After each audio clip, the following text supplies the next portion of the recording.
Hello students, so we'll discuss about the ECG. So ECG అంటే ఏంటి అంటే electrocardiogram అంటే జనరల్గా హార్ట్కి సంబంధించి చేసేటువంటి ఒక టెక్నిక్ అనమాట. అంటే హార్ట్ ఎలా వర్క్ చేస్తుంది, హార్ట్ కరెక్ట్గా పనిచేస్తుందా లేదా, ఓకే, గుండె సమస్యలు ఏమైనా తెలుసుకోవడానికి ఈ ఈసీజీ అనేది చేస్తారనమాట. సో ఈసీజీ అంటే ఏంటి, electrocardiogram. So it shows a series of waves which occurs during each cardiac cycle. The essential components of ECG are waves, intervals, segments and complexes. So waves and intervals గురించి చెప్పమని చెప్తున్నారు. So ఈ ఎలక్ట్రోకార్డియోగ్రామ్లో ఏమవుతుందంటే జనరల్గా waves అనేవి కనిపిస్తూ ఉంటాయి అన్నమాట. మీరు ఎప్పుడైనా ఈసీజీ చేయించుకుంటే చూడండి, దాంట్లో మీకు తెలుస్తాయి, కొన్ని వేవ్స్ ఉంటాయి, కొన్ని ఇంటర్వెల్స్ ఉంటాయి. So we'll discuss about the waves and intervals now. Waves. In a normal record of cardiac cycle, the waves are normal as P, Q, R, S, T in an order. A normal heartbeat or cardiac cycle consists of P waves, Q, R, S complex of waves and a T wave. So waves ఉంటాయని చెప్పాను కదా. So ఇలా ఉంటాయన్నమాట waves. Okay, so అందులో కొన్నిటికి P waves అని పేర్లు ఇవ్వడం జరిగింది, QRS waves and T waves, ఇలా డిఫరెంట్ నేమ్స్ ఇవ్వడం జరిగింది అనమాట. సో పీ వేవ్స్, ఈ పీ వేవ్ అంటే జనరల్గా కార్డియాక్ సైకిల్ అంటే ఏంటి, cardiac events of heart which occurring from one heart beat to the next heart beat are called cardiac cycle. Is known as what, cardiac cycle. Cardiac cycle అంటే ఏంటి, events ఒక heart beat నుంచి ఇంకో heart beat వచ్చేంత వరకు ఆ time ఉంటుంది కదా, దాన్ని కార్డియాక్ సైకిల్ అంటాం. సో అందులో atrial systole and ventricular systole and combined joint diastole ఉంటుంది, అవునా. సో ఇది మీరు ఫస్ట్ చాప్టర్లో థర్డ్ చాప్టర్లో చదువుకున్నారు, యూనిట్లో సర్క్యులేషన్ చదువుకున్నప్పుడు దాంట్లో కార్డియాక్ సైకిల్ చదివాం మనం, మీకు తెలిసే. So you know that, right. So P waves అంటే ఏంటి అంటే, the P waves represents the atrial depolarisation అంటే, and it shows that the impulse is passing through the atria. So here it represents the atrial depolarization. It shows that the impulse is passing through the atria. అంటే ఎప్పుడైతే signals హార్ట్లో atrial upper chambers నుంచి వెళ్తుందో ఆ టైంలో ఈ wave వస్తుందన్నమాట. అంటే ఏట్రియల్ కాంట్రాక్షన్, రిలాక్సేషన్ ఆ స్టేజ్ని చూపిస్తుంది. Okay, duration of this wave is 0.1 second. 0.1 సెకండ్లో ఈ వేవ్ రావడం జరుగుతుంది. Okay, next QRS complex of waves.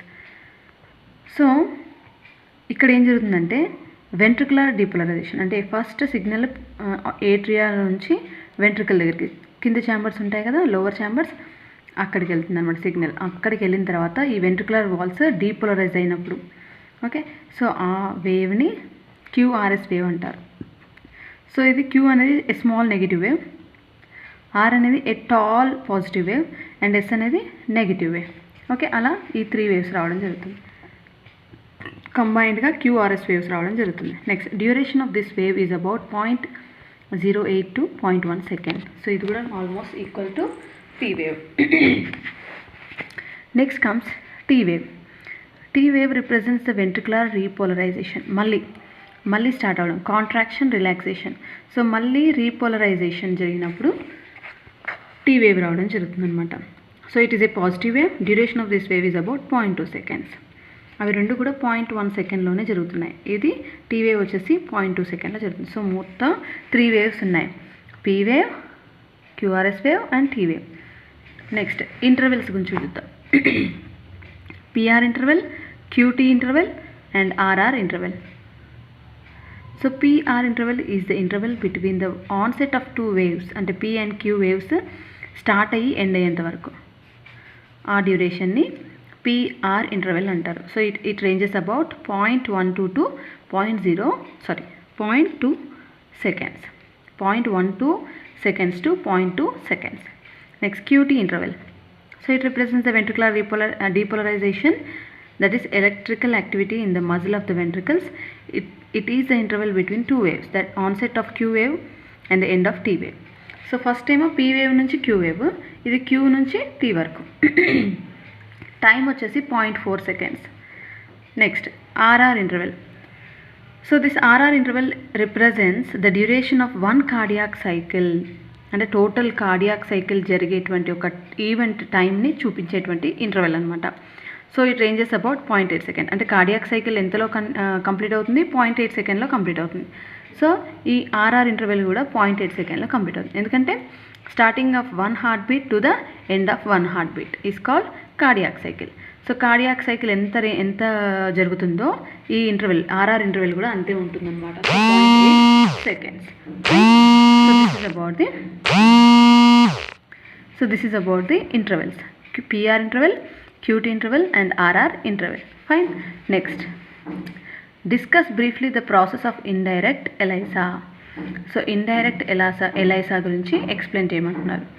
So ELISA is a technique which is used for detecting the HIV virus or HIV antibodies. So ELISA అనేది రెండు విధాలుగా జరగవచ్చు, డైరెక్ట్గా, ఇండైరెక్ట్గా. సో ఈ ఇండైరెక్ట్ ELISAలో ఏం చేస్తారంటే యాంటీబాడీస్ని డిటెక్ట్ చేయడానికి యూజ్ చేస్తారు ఈ టెక్నిక్ని. డైరెక్ట్ ELISAలో ఏం చేస్తారు? యాంటీజెన్ని డైరెక్ట్గా యాంటీజెన్ HIV వైరస్ ఉంటుంది కదా, ఆ వైరస్నే యాంటీజెన్ అంటున్నాం. సో ఆ వైరస్ని డైరెక్ట్గా కనుక డిటెక్ట్ చేస్తే దాన్ని డైరెక్ట్ ELISA అంటాం.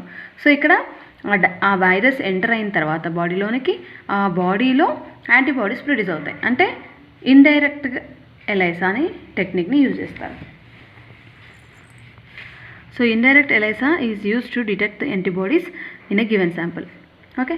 So requirements of ELISA, first ఏం కావాలి? Micro titer plate consisting of wells.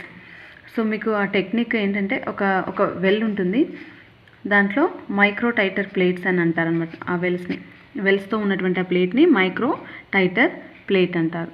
Next, a purified antibody and antigen. అంటే యాంటీబాడీ సపరేట్గా, యాంటీజెన్ సపరేట్గా ఉన్నటువంటి ఆ ప్యూరిఫైడ్ ఫామ్స్ కావాలి. Next, peroxidase or alkaline phosphatase or beta galactosidase అనేటువంటి కెమికల్స్ కావాలి.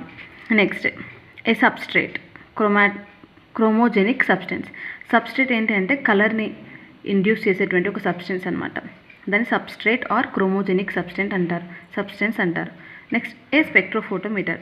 ఇవన్నీ చూడడానికి ఒకటి ఉండాలి, అబ్జర్వ్ చేయడానికి, దాన్ని స్పెక్ట్రోఫోటోమీటర్ అంటారు. For measuring the intensity of the substrate. So ఎంత ఇంటెన్సిటీ ఉంది అని టెస్ట్ చేయడానికి స్పెక్ట్రోఫోటోమీటర్ కావాలి. సో ఇక్కడ ఏం చేస్తారు? వెల్స్లో యాంటీజెన్ అన్ని యాడ్ చేస్తారు. To the micro titer plate consisting wells, the patient antiserum is added to the well. So patient నుంచి మనం బ్లడ్ కలెక్ట్ చేస్తాం కదా, దాంట్లోంచి యాంటీసీరంని సపరేట్ చేసి యాంటీజెన్ ఉన్నటువంటి ఆ వెల్స్లోనికి ఈ యాంటీసీరంని యాడ్ చేస్తారు. సో ఈ యాంటీసీరంలో ఏముంటాయి? యాంటీబాడీస్ ఉంటాయి. If antibodies are present in that sample, ఈ వేసినటువంటి యాంటీసీరంలో యాంటీబాడీస్ ఉన్నట్లయితే అవి ఇప్పుడు ఈ యాంటీబాడీస్ ఈ యాంటీజెన్తో బైండ్ అవుతాయి. ఓకే. అలా బైండ్ అయినటువంటి యాంటీజెన్స్తో యాంటీబాడీస్ బైండ్ అయిపోయినటువంటి ఆ కాంపోనెంట్స్ వాటర్తో వాష్ చేసినా కూడా అవి వెళ్ళవు. Wash the well to remove any unbound antibodies. ఏవైతే యాంటీబాడీస్తో అటాచ్ అవుతాయి, యాంటీజెన్స్తో యాంటీబాడీస్ అటాచ్ అవుతాయో అవి మాత్రమే వెల్స్లో ఉంటాయి. మిగతా అన్నీ కూడా అటాచ్ కానటువంటి యాంటీబాడీస్ అన్నీ కూడా వెళ్ళిపోతాయి అన్నమాట. నెక్స్ట్, ఇప్పుడు ఏమైంది? Enzyme linked anti human immune serum globulins are added which binds to the specific antibody already bound to the antigens in the well. So anti human immune serum globulins. So ఇవి ఏం లేదు, గ్లోబ్యులిన్స్ అంటే మళ్ళీ యాంటీబాడీసే. ఇది కూడా ఒక టైప్ ఆఫ్ యాంటీబాడీ. తెలిసినటువంటి యాంటీబాడీని ఇప్పుడు ఆ వెల్స్లోనికి మళ్ళీ యాడ్ చేస్తారనమాట. అలా యాడ్ చేసినప్పుడు వెళ్ళి మళ్ళీ యాంటీజెన్స్కి బైండ్ అవుతాయి. Wash the well to remove any unbound antibodies. So ఏవైతే లింక్ అవ్వలేదో అవన్నీ యాంటీబాడీస్ వెళ్ళిపోతాయి. తర్వాత ఈ ఎంజైమ్ సబ్స్ట్రేట్ ఏం చేస్తారంటే ఇది ఒక క్రోమోజెనిక్ సబ్స్టెన్స్, అంటే కలర్ని ఇండ్యూస్ చేసేటువంటి సబ్స్టెన్స్ అనమాట. Is added to the well, A visible colour change is produced by the reaction which can be measured by spectrophotometer. ఎప్పుడైతే ఈ ఎంజైమ్ యాడ్ చేస్తామో ఆ ఎంజైమ్ అనేది ఒక కలర్ని కలిగి ఉంటుందన్నమాట. సో ఆ కలర్ని బట్టి అంటే అందులో యాంటీజెన్కి యాంటీబాడీ అటాచ్ అయ్యిందా లేదా అని కనుక్కోవచ్చు. Okay. So if there are 2 antibodies, colour change is not observed as primary antibody do not bind to the antigen. So enzyme linked secondary antibodies do not bind to the primary antibody, thus no enzymatic reaction takes place. So if there are no antibodies, color change do not observe, as primary antibodies do not bind to the antigen. So enzyme linked secondary antibodies do not bind to the primary antibodies. So thus no enzymatic reaction takes place. So first ఇది ఒక antigen అనుకుందాం. ఇప్పుడు నేను ఒక యాంటీబాడీని add చేశాను. Add చేసినప్పుడు ఇవి రెండు కూడా బాండ్ అయ్యాయి. అంటే ఈ యాంటీజెన్కి ఈ యాంటీసిరం పేషెంట్ నుంచి తీసుకున్నటువంటి యాంటీసిరంలో యాంటీబాడీస్ ఉన్నాయనుకోండి. అంటే హెచ్ఐవి వైరస్ ఉన్నటువంటి పేషెంట్లో నుంచి ఈ బ్లడ్ని కలెక్ట్ చేసి అందులో నుంచి యాంటీసిరంని తీస్తే దాంట్లో యాంటీబాడీస్ ఉంటాయి. పేషెంట్ అయితేనే, అంటే హెచ్ఐవి వైరస్ ఉంటేనే హెచ్ఐవి వైరస్కి సంబంధించినటువంటి యాంటీజెన్స్కి ఆపోజిట్గా యాంటీబాడీస్ తయారవుతాయి. ఆ యాంటీబాడీస్ ఉంటే ఈ ఎంజైమ్కి బైండ్ అవుతాయి. ఇది ప్రైమరీ యాంటీబాడీ. ఇప్పుడు నెక్స్ట్ సెకండరీ యాంటీబాడీని యాడ్ చేస్తారు, అది వచ్చి దీన్ని బైండ్ అవుతుంది. సో ఇది ఎంజైమ్తో కూడినటువంటి సబ్స్టెన్స్ అనమాట. సో ఇప్పుడు ఆ ఎంజైమ్ దీనికి బైండ్ అవుతుంది. సో ఈ సెకండరీ యాంటీబాడీ అంటారు. ఇలా మళ్ళీ వచ్చి దీనికి బైండ్ అవుతుంది.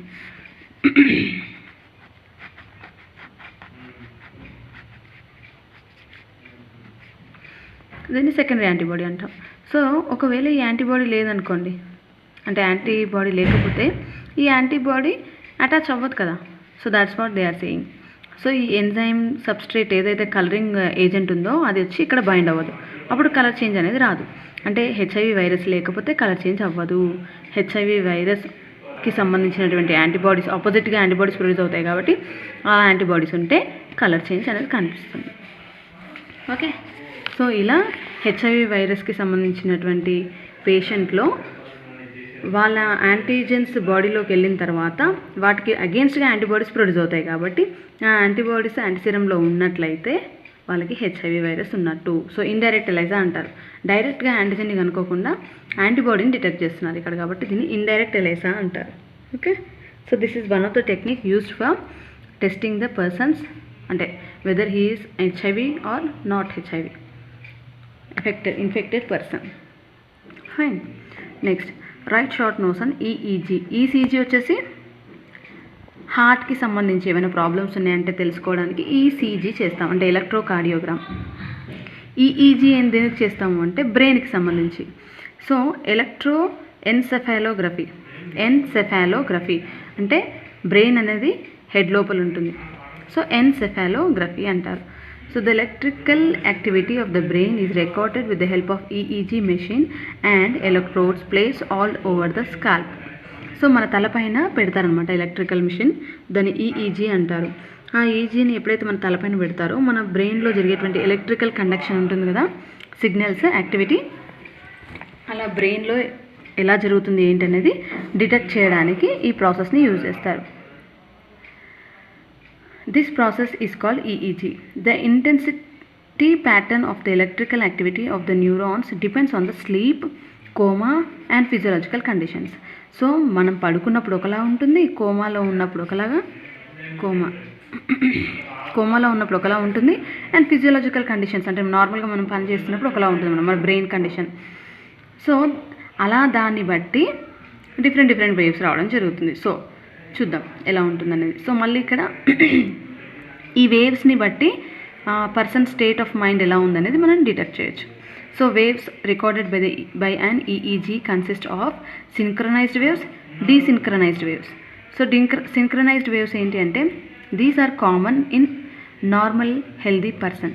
ఈ సింక్రనైజ్డ్ వేవ్స్ అందరి పర్సన్లో ఈక్వల్గా ఉంటాయి.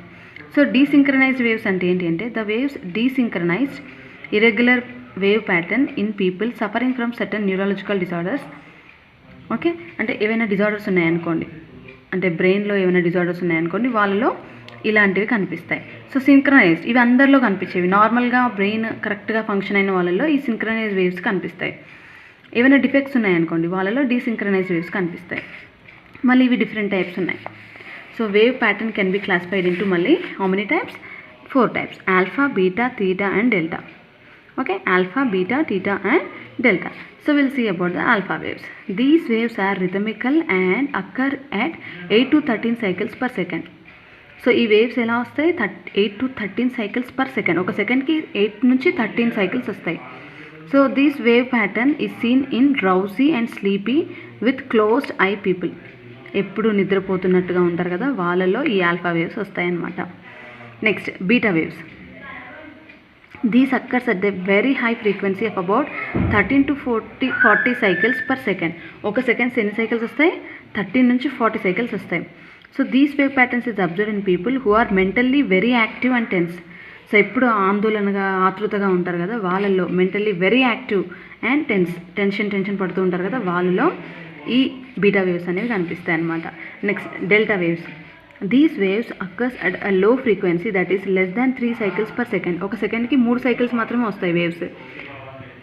And have a high amplitude. They occur in deep sleep in adults, awakened condition in children, and also occurs in the case of brain tumor, epilepsy, mental depression. అంటే మెంటల్గా మనం డిప్రెషన్లో ఉన్నప్పుడు ఈ డెల్టా వేవ్స్ అనేవి కనిపిస్తాయి అన్నమాట. అండ్ చిన్నపిల్లలు మేలుకున్నప్పుడు, చాలా డీప్ స్లీప్లో ఉన్నప్పుడు, okay. And also occurs in case of brain tumour, అంటే బ్రెయిన్ క్యాన్సర్ ఉన్నప్పుడు కూడా కొన్నిసార్లు ఇలాంటి డెల్టా వేవ్స్ కనిపిస్తాయి, okay. Next theta waves. They occur at frequency of about 4 to 7 cycles per second. These are also seen in adults during the emotional stress and common in children below 5 years of age. So 5 years లోపు ఉన్న వాళ్ళకి, అలాగే emotional స్ట్రెస్కి గురైనప్పుడు, అంటే ఎమోషనల్గా చాలా స్ట్రెస్కి గురైనప్పుడు ఈ టీటా వేవ్స్ అనేవి రావడం జరుగుతుంది. సో ఇక్కడ 4 to 7 waves cycles per second, ఒక సెకండ్కి 4 నుంచి 7 సైకిల్స్ రావడం జరుగుతుంది. And uses if you see, it is a useful tool in diagnosis of epileptic seizures, coma and brain death. అంటే ఇవి ఈఈజీ అనేది దేనికి యూజ్ చేస్తారు అంటే బ్రెయిన్లో ఏమైనా డిసార్డర్స్ ఉన్నప్పుడు, కోమాలో ఉన్నప్పుడు. సీచర్స్ అంటే ఏంటి? ఏమైనా తెలియకుండా బ్రేక్స్, ఏమైనా చిన్న బ్రేక్స్ ఉన్నప్పుడు. అండ్ బ్రెయిన్ డెత్ తెలుసుకోవడానికి యూజ్ చేస్తారన్నమాట. బ్రెయిన్లో ఏమైనా డిజార్డర్స్ ఉంటే తెలుసుకోవడానికి ఈసీజీ వచ్చేసి హార్ట్కి, ఈఈజీ వచ్చేసి బ్రెయిన్కి అనమాట. బ్రెయిన్లో డిజార్డర్స్ని తెలుసుకోవడానికి ఈఈజీ అంటే ఎలక్ట్రోఎన్సెఫాలోగ్రఫీ అంటారు. ఈసీజీ అంటే ఏంటి? ఎలక్ట్రోకార్డియోగ్రామ్. ఫైన్. సో ఇది హార్ట్కి సంబంధించి చూస్తాం, ఇది బ్రెయిన్కి సంబంధించి. సో ఈ క్వశ్చన్స్ అన్ని చాలా important. Just go through all these questions, okay. So ఈ చాప్టర్ నుంచి మీకు maximum very shorts and shorts వస్తాయి కాబట్టి, so please go through all the shorts and very shorts from this chapter. Fine. So this completes our applied biology, okay. So cancer cells, cancer types, insulin structure, EEG, ECG and ELISA technique. ఈ questions అన్ని చాలా important. So please go through all these questions. ఇక్కడ red marks అని పెట్టారు already. So please go through all the questions and be prepared with all the answers. Fine. So in the next class I'll discuss about the remaining topic. Okay. Fine. Thank you.